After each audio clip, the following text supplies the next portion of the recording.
Juanita? You're too far on my periphery. Yeah, there you go. Thank you.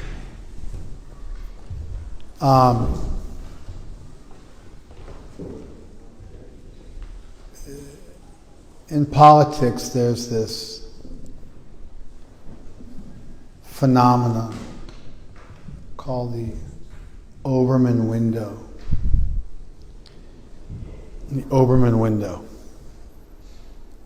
which is that people may espouse to be far right or far left, but just our two-party system, the way it's set up,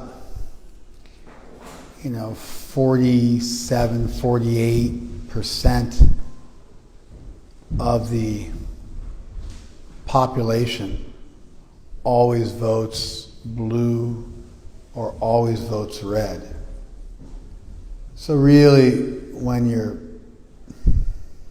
by the time you win the national nomination for a national level election, or even at the state level, by the time you win and you're the one clear candidate for your party, you're guaranteed well over 45% of the vote, just because of the way our two-party system is set up. And so what you're really fighting for is that 2%, 3% of people who sometimes vote red and sometimes vote blue. Mitt Romney was a senator from Utah, a Mormon, who ran for president against Obama. Who knows? Another time he might have won, but Obama was a pretty attractive candidate for a lot of reasons.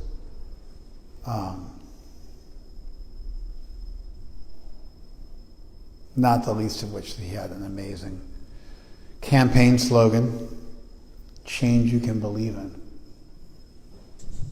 Like, what a great campaign slogan. Almost as good as "Make America Great Again," which is perhaps the greatest campaign slogan that anybody's ever come up with, ever in the history of politics.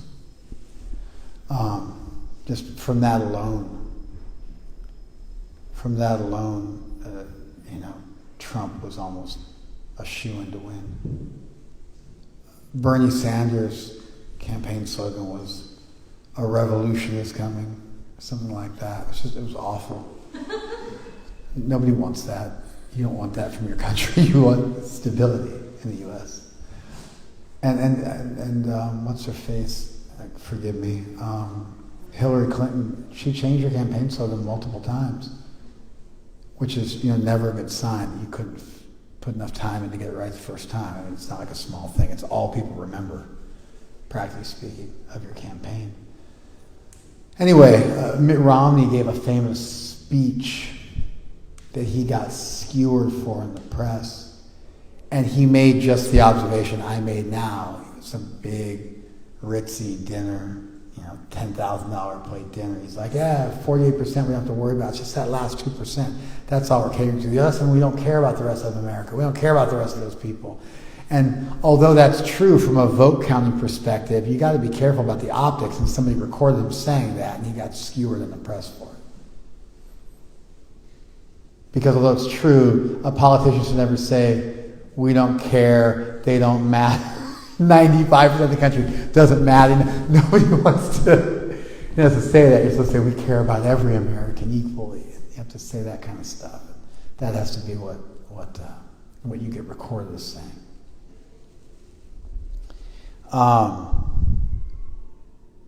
So anyway, there's this phenomenon called the Obermann window, which is that people may say they're left, they may say they're right, they may say they're blue, they may say they're red, but the only policies that get passed are centrist policies. Center-leaning left or center-leaning right. But if you go too far outside of that narrow window of centrist politics, you can't win. Trump severely challenged this otherwise staple of political theory. And the internet's, I think, also partly to blame. I'm tangenting a little bit. It's going to go somewhere. Don't worry. This hasn't turned into a political class. But you've got the Obermann window, and if you go too far outside of it, you can't get your policy passed, because you always need at least, for a major thing, you might need 60 votes or something like that. You at least need a few people from the other side to join you. You don't control both houses. You don't control both houses and the presidency. There's reasons. Sometimes it's not just a simple majority. It has to be 60 votes or whatever. There's different stuff, and you need to be able to at least not completely freak out the other side and win a couple of votes. That's the Obermann window. And it was a staple of political theory, I think, for decades. For decades and decades. And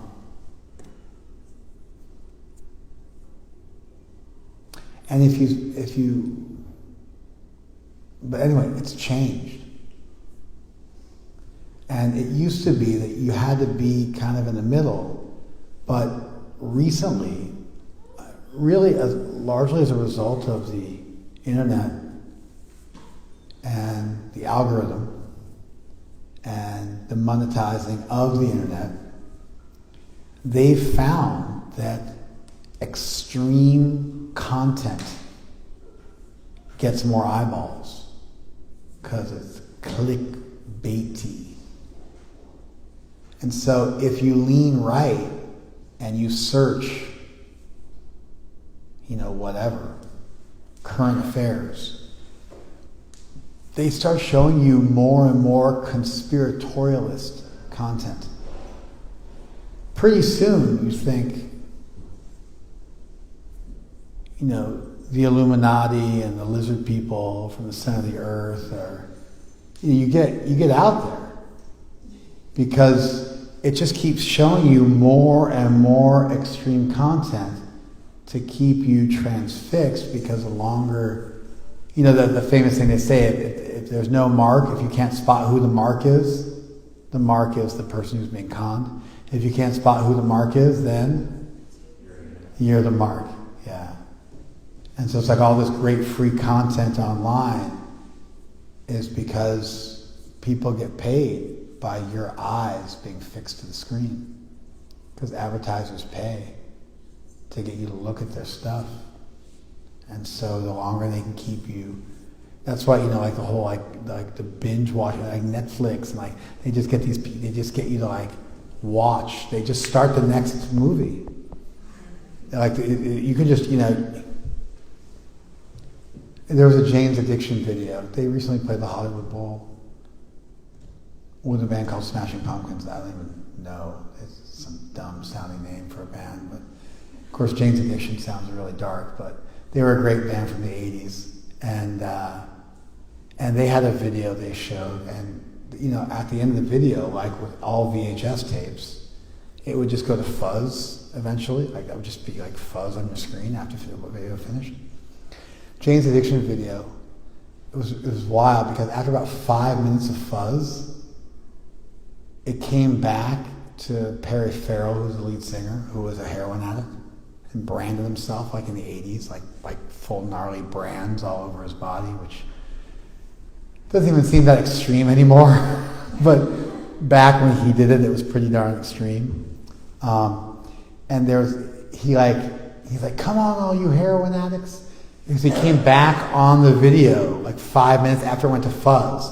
So if you just watch the fuzz for 5 minutes, it then went back to him, and he got up and said, let's get off the couch, let's do some exercise. He started doing heroin calisthenics for all the heroin addicts who were so high on heroin, because they were all heroin addicts, that they needed that motivation. Of course, I actually watched the video and then waited and watched the fuzz for 5 minutes and then saw it and was oh wow, that's really clever. Didn't know it was going to happen. Makes you wonder what I was doing at that time, but that question notwithstanding, we'll just go ahead and say I saw this. I don't know why I tangented onto that. Yeah, but I don't know why.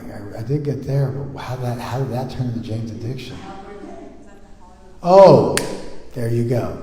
Yeah, now I got it. So the video, so Netflix essentially does the same thing. They just, if you just sit there like catatonic, they'll just show you movie after movie after movie until you go insane. It's designed so that there's to rob you of your free will by just sucking you in and then just giving you more content, keeping your eyes on that screen. You figured they wouldn't care. But somehow or other, they monetize it. The more time you spend watching their thing, the more valuable their thing is, and the more of a monopoly they have because they can track how many eyeballs are watching them for how long. So there's a value independent of commercials just from keeping you glued to their screen. That makes their stock go up. If you don't see the mark, you're the mark. Anyway, because it's now been monetized and your TV habits, which were always monetized to some extent because they would track who was watching what and they would sell advertising based on that. If you wanted a Super Bowl Sunday slot, they would charge you more money, obviously, because there were more eyeballs on that slot than there was, 3 o'clock in the morning. You see all the really crappy ads come out at 2 or 3 o'clock in the morning. Designed to really take advantage of people whose cognitive faculties are weakened because they're up late at night and their inhibitions are reduced and you can sell them almost anything, and that's where the big ticket items come in because they can take advantage of people. So this has been around forever, but it's gotten extreme. And if you lean left, they'll show you further and further left content where pretty soon you think the people on the right are animals. And if you lean right, they'll show you more and more content that eventually makes you think the people on the left are like the Rothschilds and the Illuminati and they're coming to take away your guns and you got to start a militia. And so what you're left with is because people live online, we actually live in 2 different countries, depending on which way you lean. And it's amazing, if you ever want to go on Fox News and watch how they report a story, and then go on HuffPost and see how they report the same story, and it's insane. It's like 2 different things have happened, but they're reporting the same story, but they report it so differently from one another. It's almost like 2 different things happened.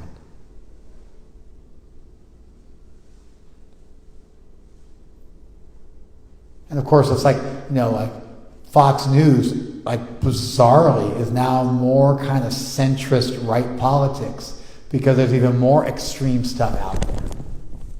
It's far out. The New York Post is no longer the epitome of insanity. There's more extreme stuff, and they're starting to get a reputation as being more, middle of the road.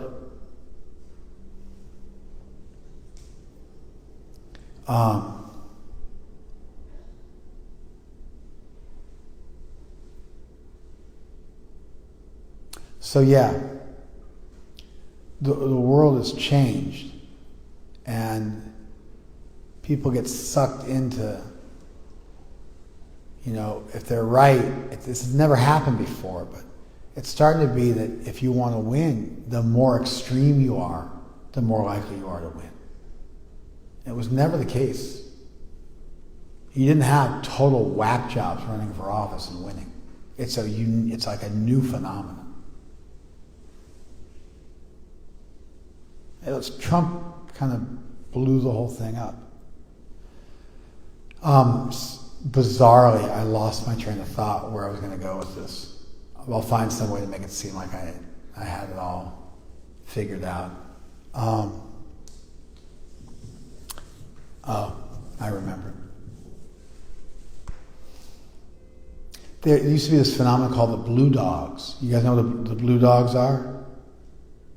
Blue dogs were Democrats who would regularly break with the party because they were really conservative Democrats, and they would vote red and break from their party and they didn't toe the party line. They're called the Blue Dogs. Super conservative Democrat candidates who in a lot of ways resembled Republicans, and they would actually walk across the aisle and vote with Republicans on significant issues. This larger feature is called loyal opposition. It's called loyal opposition. And so it used to be that, whether there'd be like a gesture of a king was allowed to mock the king satirically, but temper him a little bit. Give him a little bit of, an emperor wears no clothes. He was allowed to do that so the king didn't go off the deep end. Or in a triumph, the triumph was a name for the parade that they would have for you when they declared you Caesar and you became a god, the Caesar, the ruler of Rome during the heyday, during the Pax Romana, during that that beautiful time, like where Rome was ruling the world. They were worshipped. People would make deities of the Caesar, put them on their altar next to the Roman gods. And so when Julius Caesar was declared the ruler of Rome, the tradition was a guy would, you'd go through the city on a triumph, like a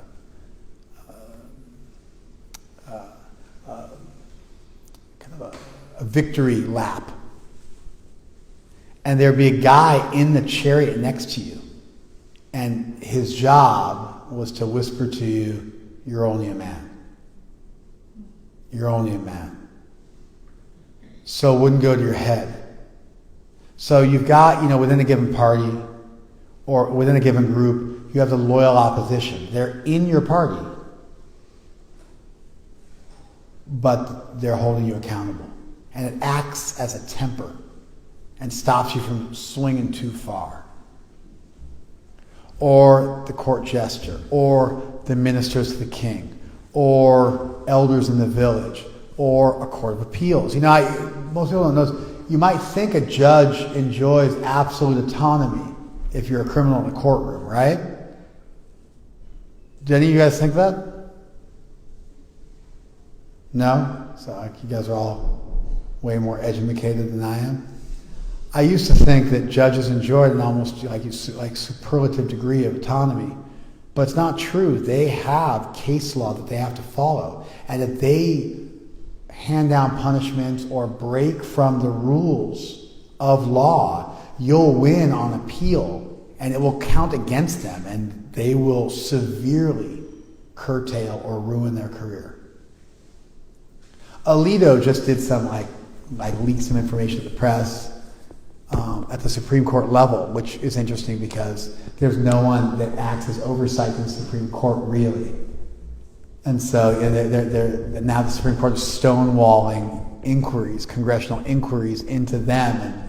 And so there's it's kind of an interesting phenomenon. I'd never seen it in my lifetime, where Congress is trying to figure out how to flex on the Supreme Court, and the Supreme Court is just essentially ignoring them. Because how do you beat the Supreme Court? They are the ultimate judiciary in the U.S. of A. And so how do you win against them? So that's playing out right now. Does Congress have some kind of check and balance powers? Can they start a congressional inquiry? Can they fire a member of the Supreme Court? Or censure them in any meaningful way that has any effect whatsoever? I think the answer is no, but we'll find out. They're trying to figure it out right now. So it used to be that the king would have a jester who would talk trash to the king and correct him and keep him from power from going to his head. It used to be that you had ministers. It used to be that you had elders. It used to be that you had parents. It used to be that you had this phenomena in politics and also outside of politics, like in the business world, called the loyal opposition. They were part of your group, but they spoke truth to power. And they kept you straight.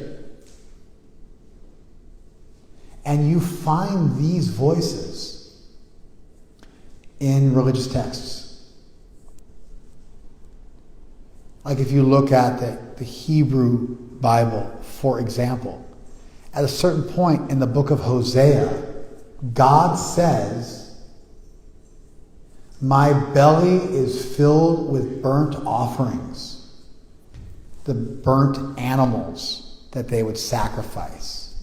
The Jewish cult was a sacrificial cult. They would kill animals and offer the life of that animal to God. And that's, the Passover is that. It's a sacrificial offering of a lamb to God to extirpate the sins for the year. The Jewish culture was a sacrificial cult, as was the Vedic cult, as was the old Irish religion. It was all, as was, indigenous, South American traditions. They were all sacrificial cults where people were like, we want to offer the best thing to God. Okay, what's the best thing?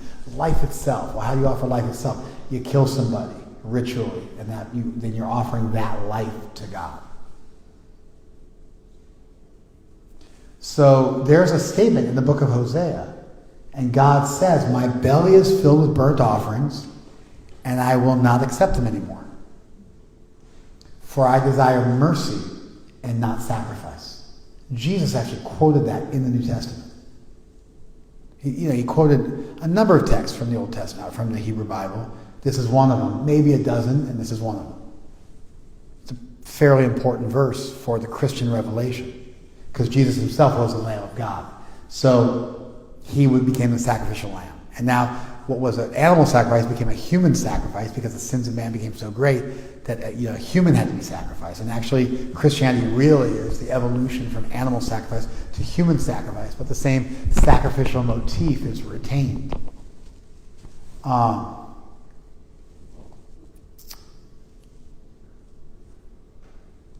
That's a voice of loyal opposition. Or, at a certain point, they had this exodus, and all the Jews left Egypt for the Promised Land, and they were given this manna, which was like this mysterious kind of grain-like substance that they'd make cakes out of, that would just appear along with the morning dew on the ground. They would just collect it. Like wherever they went, they'd just wake up in the morning, you'd see all this manna, they collect it and make cakes out of it. And that's what they lived on as they made the move from Egypt back to Israel. But then the Jews weren't happy with the manna. I used to get this bread before I became a devotee. It was really cool, like super dense loaves of bread. They were called manna bread. And they were baked like a really low temperature, and it was unleavened bread, like super dense, super heavy. They used to make this whole wheat version, like had a really sweet taste to it. They made like really nice fresh ground wheat. I don't think they make it anymore. But man, it was yummy. It was called manna after the biblical bread. And they tried to kind of copy the recipe. Was what they were trying to do.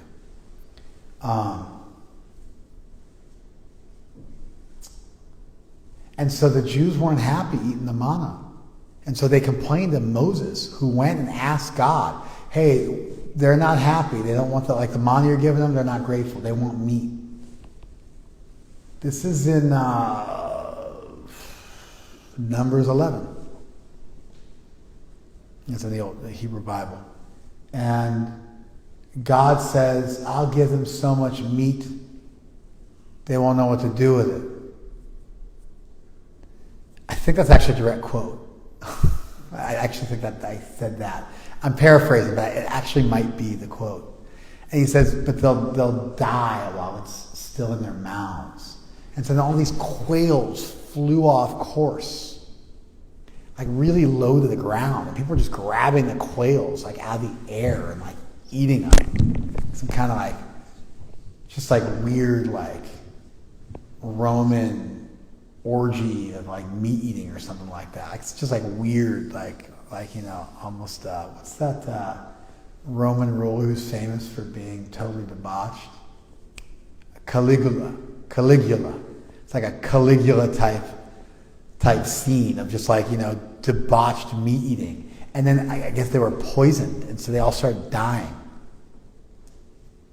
People who ate the forbidden meat and weren't satisfied with the vegan manna, they died And then they had to live in that place for like 40 years until the last person who rebelled against God died. And then only were they allowed to go to the promised land. So you get this, you get this kind of like ongoing commentary of the Jewish people and their love-hate relationship with their deity, and their, you get these different voices. Or you have like the loyal opposition, you got Paul, who's kind of a wild card, although he's become super normal in Christianity, but Paul's kind of a wild card. He let people eat pagan meat. It's not like so much of the Bible is about meat eating. But anyway, Paul let people eat pagan meat, but that was like a rule you couldn't. When the 12 actual apostles of Jesus met in the book of Acts 15, if I'm not mistaken, then I wasn't planning on speaking about this, so this is all from memory, but I'm pretty sure it's Acts 15. The 12 apostles met one time after Jesus left, and they voted on the 4 rules of what it meant to be a Christian Jew. And one of the 4 rules was no pagan meat. And Paul said, no, it's okay. This is in his letters to the Romans. He writes this. I believe Romans 8. And so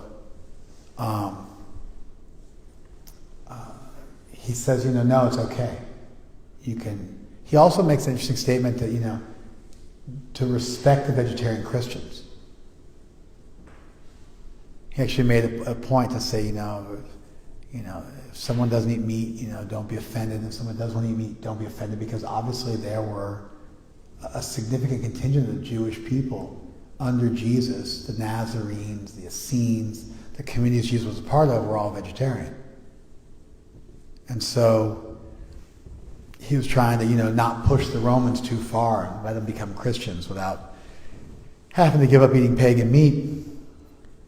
But then you can contrast Paul, who's kind of a radical, to James.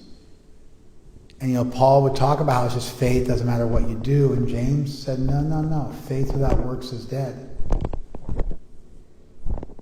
And James and Peter kind of fought. Peter was also another big faith monger. And James is a little bit more of a traditional Jewish Christian who said, no, you have to follow. Like by faith, works are made perfect, and by works, faith is made perfect. And he was preaching this dual conception where faith and works came together. It wasn't just what you believed, it wasn't just what you did, it was both. So when you look at religious texts,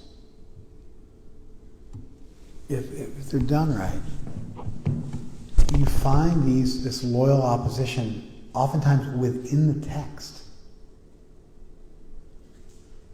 You find tempering voices and ministerial voices over enough time in the tradition.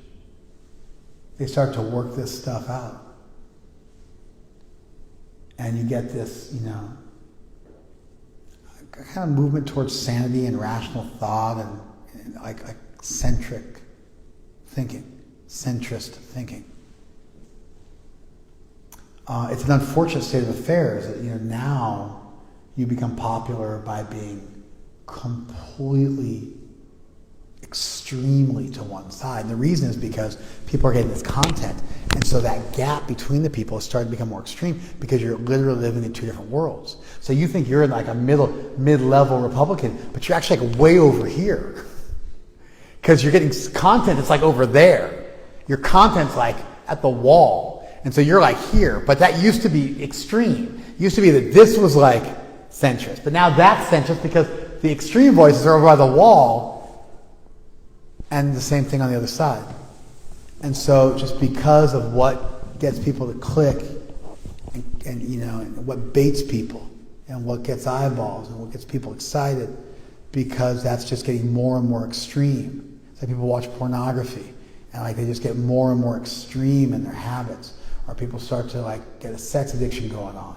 and they just start to, they start to like sleep with whoever, and they start to, or people take drugs, they take ever increasing amounts of drugs because you get this saturation level where you don't get the same dopamine hit that you used to get, and so then you got to just go for more and more extreme versions of whatever your vice is to try and get that hit back, and you're chasing the dragon, and you never quite get there. So like that used to be with like drugs, sex and things like that. But now that's just people's lives, because so much of their life is lived online, and now you're getting that dopamine hit from watching the blue light, and they just go bigger and bigger and bigger to keep you sucked in. And so you're like, essentially like you're hitting the needle when you're looking at the TV.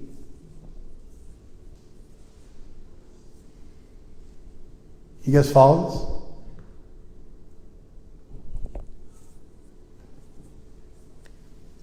And so, yeah, it's dangerous, because you start to have two groups of people in our two-party system, and they almost seem like two different species to one another. And things get ugly. My people, my tribe, I'm Serbian. When you look at that little corner of the world, Serbia, Croatia, and Bosnia, that little nexus right there. You got the Bosnians, they're all Muslims. The Serbs are all Orthodox Christians, and the Croats, they're all Catholic. And they lived in really close quarters, and they fought with each other for centuries. And they conquered each other. And when they conquered each other, they'd rape each other's women to try to make the bloodline more pure, more their people. And then a generation would go by, and the other group would come to power. And then they would do the same thing. I mean, this blew up with rape camps in the 90s. It's like took place while I was a devotee. The Serbo-Croatian War, that was the breakup of the former Yugoslavia, which was a hotbed going back to World War I, where the Black Hand assassinated the Archduke Ferdinand of Austria because it was ruling Yugoslavia. The Yugoslavians wanted independence. That was what kicked off World War I. So that area, that part of the world, is like has been a real conflagration point forever. And it just blows up because those people hate each other because of what they did to each other. And they got to live next door to each other. And so they're just sitting there stewing and waiting for the day when they come into power so they can get revenge. And so you get these two groups of people that really objectify one another and see the other one as the great evil, and they live right next door to each other, and it's just a matter of time until you're going to have a Hatfield-McCoy type situation.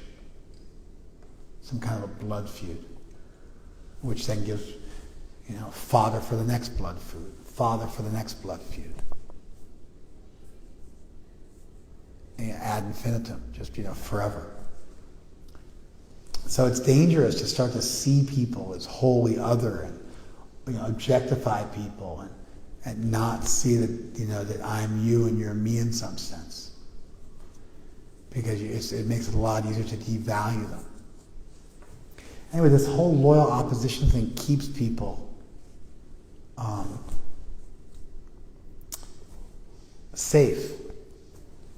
These tempering voices.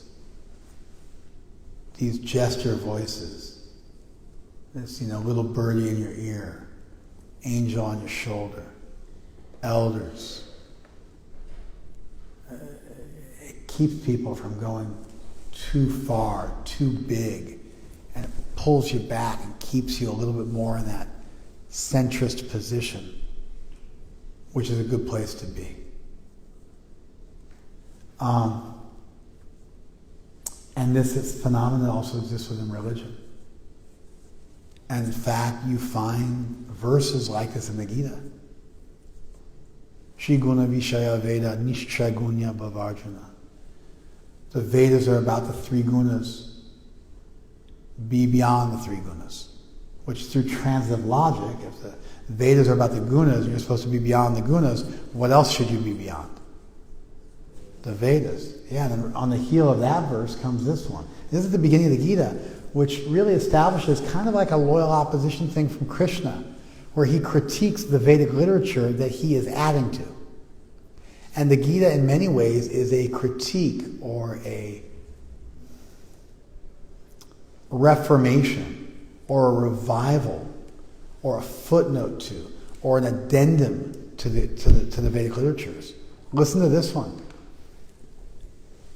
Yavan artha udapane sarvata samplutodake.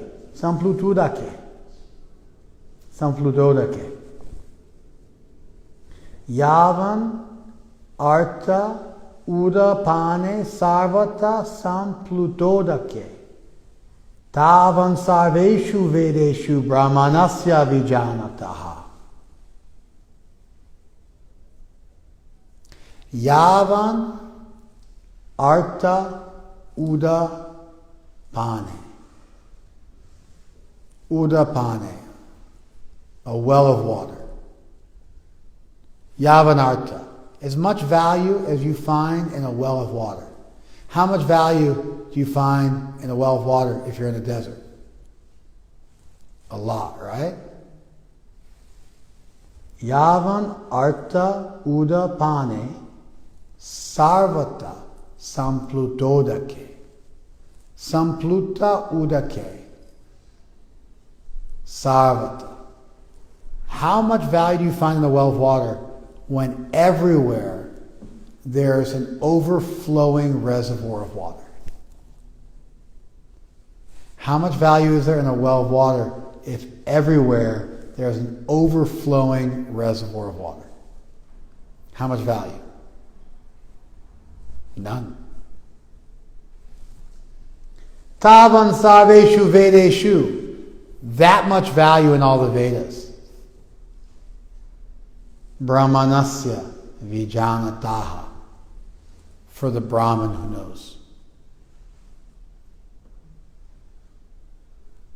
For the Brahman who knows the truth, all the Vedas hold as much value as a well of water holds for a person who's in the middle of a massive reservoir of water where there's water overflowing on all sides.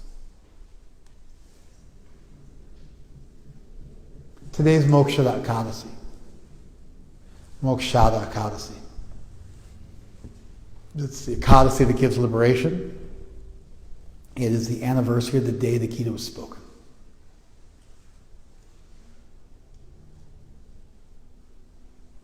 And in honoring the Gita, I want to quote this verse, which is critical of the Gita. Now, Krishna also says, Vedaischa saveraham eva vedya. By all the Vedas I'm to be known. Vedanta krit veda vit eva chaham. I know the Vedas, I made the Vedas. And by all the Vedas I'm to be known. Same book, both statements. And I wanted to explore this verse, which I feel is a loyal opposition verse, given by Krishna himself, who's a loyal oppositionist, who's not a party line tower, who's a jester, who's a minister, who's an elder, who is a blue dog, who is critical of the tradition that he's espousing, tempering it, and bringing people back to a healthy spiritual place so they don't become Veda Vada Rata.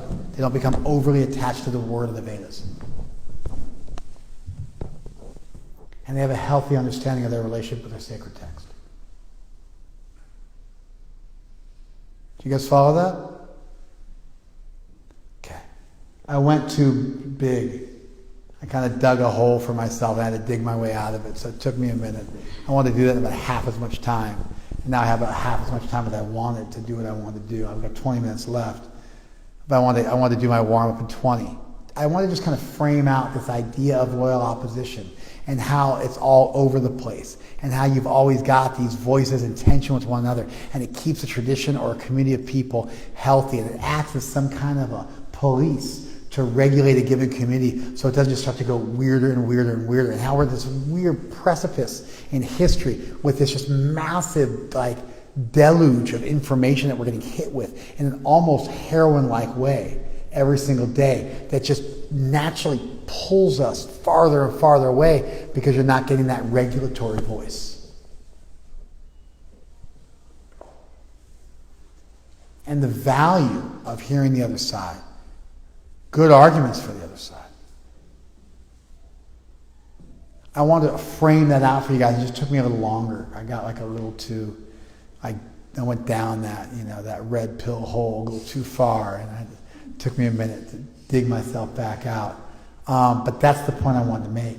And I want to show you guys a verse from the Gita that is incredibly challenging to the Vedic literatures themselves. All the Vedas have as much value for the deep spiritualist as a well has for a person standing in the middle of a massive reservoir of water. No value.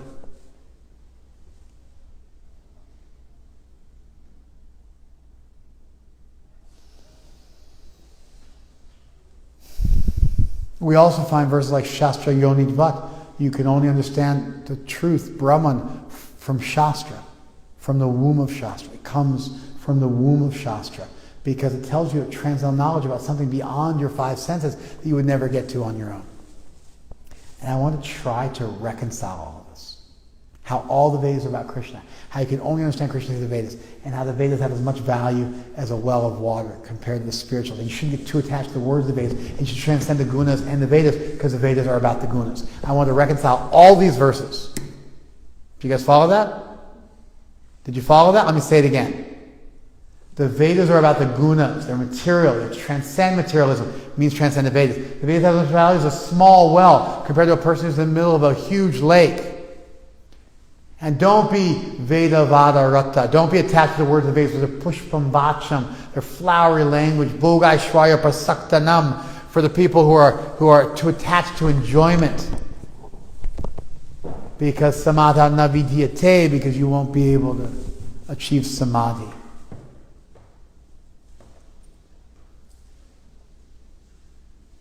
That, and then by all the Vedas that to be known, you can only understand Krishna through the Vedas. I want to reconcile those two distinct families of quotes on the left and the right side. And I want to try to put them together so you end up being able to appreciate both sides, but you've married them. Even though they would appear paradoxically to just be a straight contradiction. That's what I want to do in 17 minutes. I think that all of us need to find our faith in God independent of the Vedas.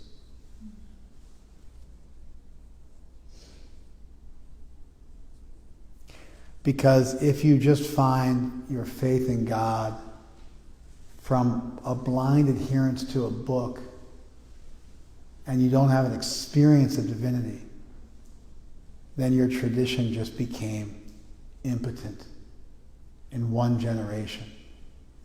Religion dies in one generation.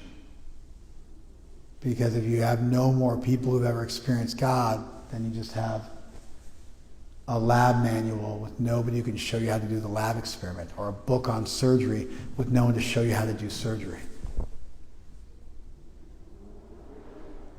And you just destroy the tradition in one generation. Religion is like a plant. Spirituality is like a plant that has to be kept alive. It's like an eternal flame that has to be kept lit, fed. Otherwise, your quest for fire has to start all over again.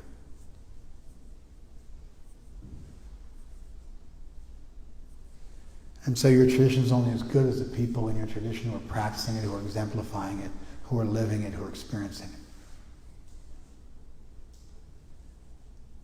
And blind faith sucks. It's kind of at the heart of all sorts of horrible things that happen in the world. Blind adherence, blind following.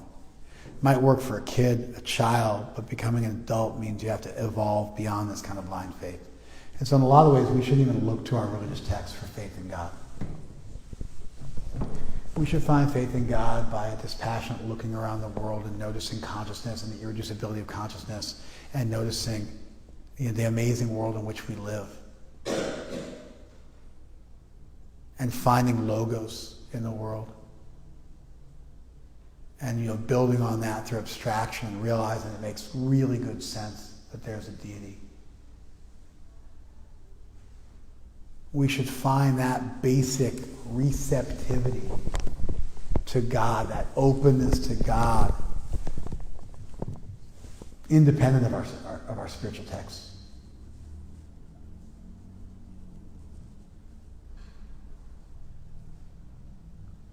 Then when we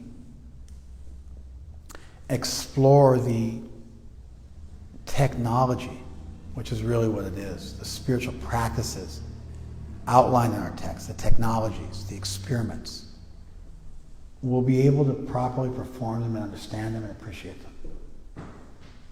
And when we encounter a beautiful conception of divinity in our spiritual texts, we'll be able to appreciate, because we'll already have faith in divinity, and then we'll be able to appreciate a very, very beautiful, elegant, gorgeous conception of divinity.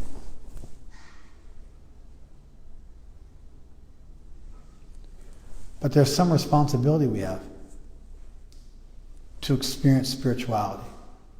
There's some responsibility we have to take the road less traveled, to do the work, to put the time in, to seek truth,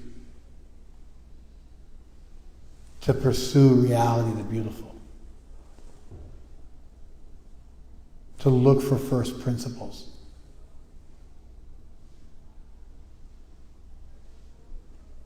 And that exists beyond the text, and can even exist independent of the text as a natural theology of just a natural belief in divinity from living in this world and thinking about the world in a compelling and powerful and systematic way.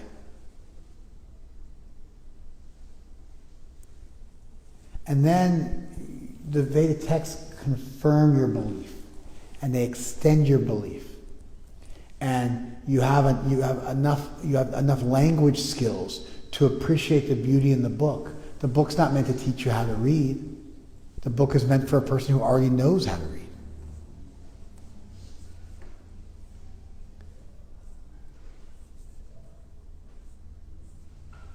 The book's not meant to teach you language. That's a better one. The book's not meant to teach you language. You should already know the language. Then the book can teach you how to read, or so many things. But that's how it works. You acquire some language, then you can look at the book, learn how to sound out the words, understand what the words mean.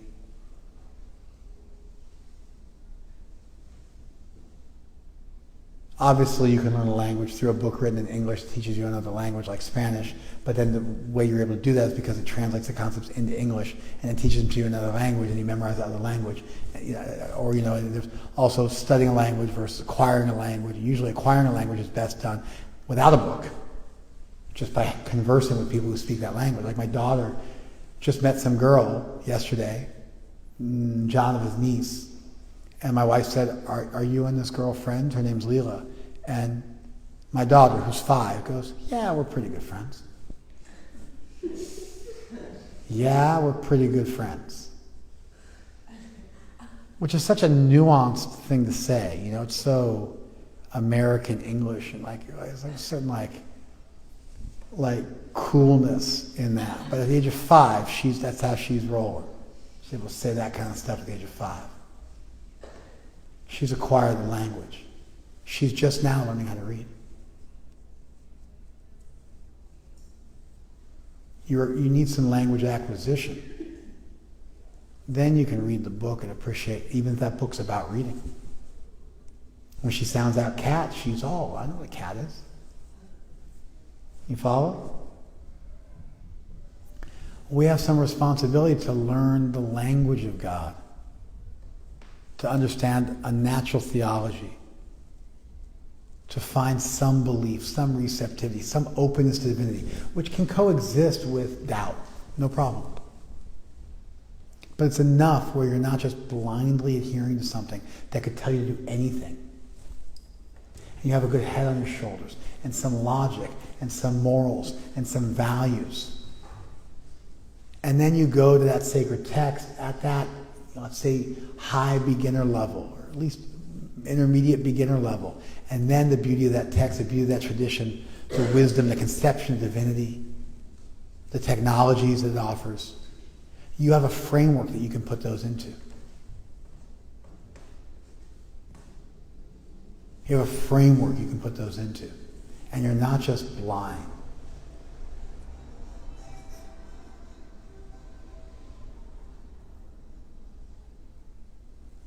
That's today how I'm interpreting this. There's other possibilities for interpretation. But today, like on Mokshada Ekadasi, this is what I want to say.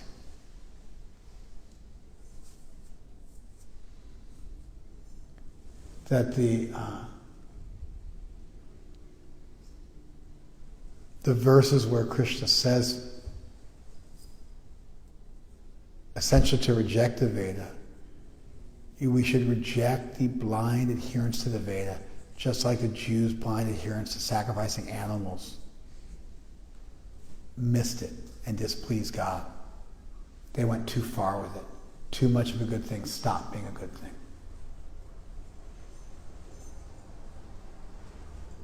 And that's why Krishna's saying this. And then through the text, we want an experience. We want to embody it. We want to understand a truth. And even if you use that text to springboard to that truth, at some point once you've experienced that truth, the text is no longer like the hinge of everything. You now have your own experience of divinity you can draw from. The text is your friend. But you're not just operating out of blind faith simply because it says so here, and you have no good reason for why you do what you do. At the same time, the text tells you stuff you'd never figure out on your own. It gives you expert guidance as you're doing the experiments. It teaches you things you didn't think were possible, and it gives you the encouragement to go and pursue them and do your own experiments with them. It paints a beautiful picture, and because you understand something about art, it speaks a beautiful poem, and because you understand something about language, you can appreciate what it's saying. It's conception of divinity, essentially. And this is the right-left, pro-anti, loyalist, oppositionist, red-blue, push-pull, tensioned relationship that the Gita has with the rest of the Vedic literature, that we should have with our textual tradition and our rituals. We should have enough experience, have enough depth, have enough critical thinking skills, have enough maturity that we can read the Vedic literature and study our tradition, not from a zero, but from a certain receptivity to divinity, a certain ability to think logically, a certain value system, a certain morality. And if you do that, you never go off the deep end.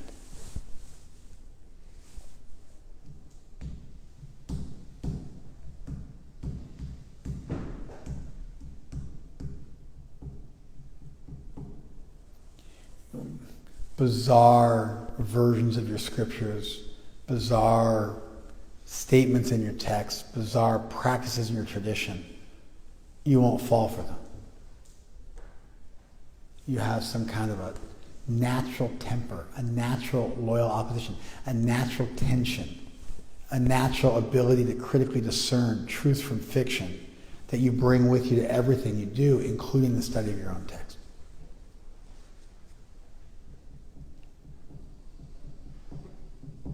So to wrap it all up, it's the day the Gita was spoken.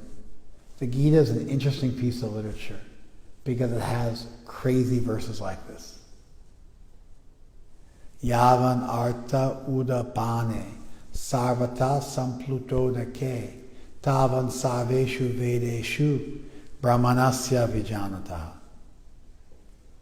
All the Vedas have as much value as a well of water has when you're in a reservoir of water where there's water pouring on all sides. That's how much value all the Vedas have for you if you are a spiritualist who knows the truth.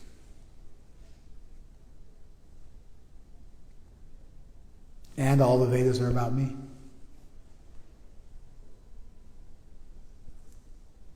And both things are true.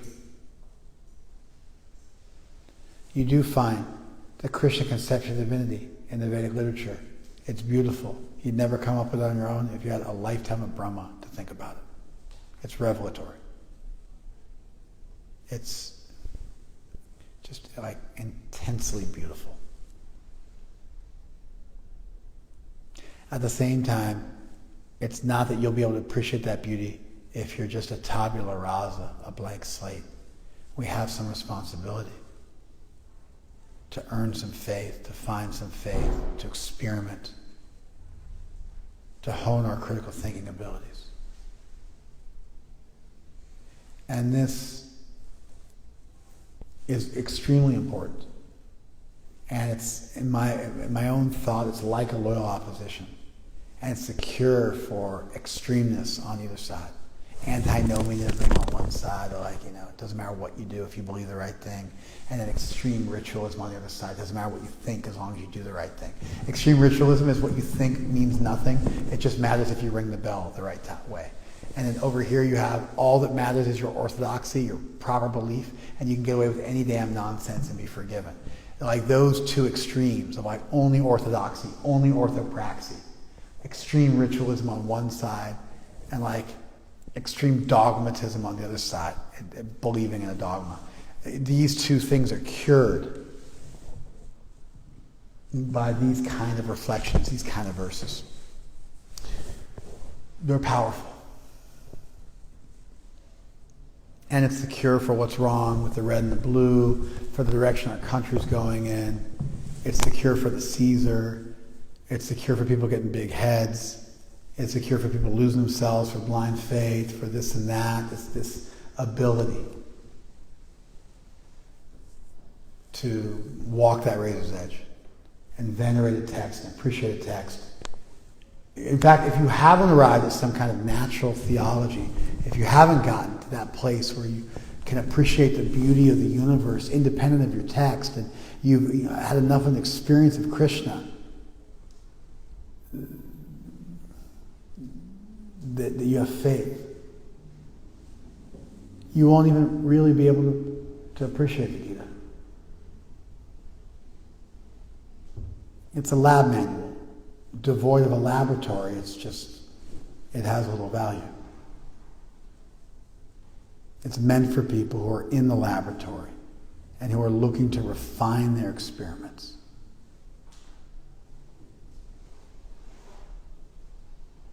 Okay. Thank you very much, IGTV. Why don't you guys give me some feedback?